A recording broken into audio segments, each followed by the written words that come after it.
do expect the general public to disagree with most of what I have to say, but we've reached a point in history where respectful disagreement is pivotal. Invasive delusions disguised as compassion threaten culture and even our churches. So if I can inspire you in your unique calling as an individual, then this project can go well beyond myself.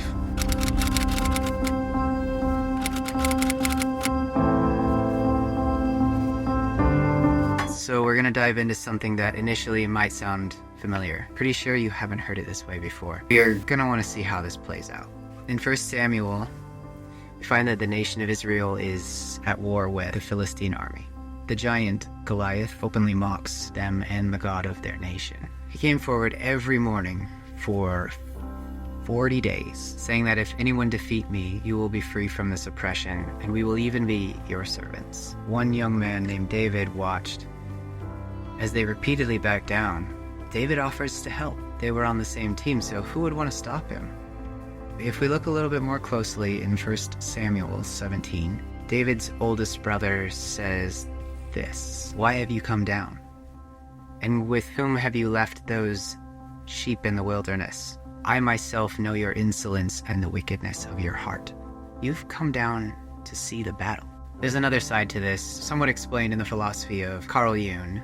As a disclaimer, I don't support Carl Jung's overall spiritual perspectives, but let's take a little bit of a look. David's brother was playing into an element of concern that David would have had about himself, something that David might have valued very highly. Carl Jung describes this as the dragon gets the gold analogy, which I might elaborate on in the future, but for now, the point is this. What we fear the most is not the dragon, or in this case, the giant, but our own inadequacies. The journey to the gold is straight into our greatest fears, directly into the eye of the beast. As we see this assessment of David's heart and his motives, well, surely someone who's right with God would have backed down, right? There is probably something ugly inside of you, so perhaps there is some justification to this fear. But if you allow it to remain unchallenged, that also means it cannot be conquered or controlled. What we know about David, and one of the things he valued the most, was that he was a man after God's own heart. There is nothing more intimidating than facing ourselves. So David's brother holds up a mirror and says, "I see you.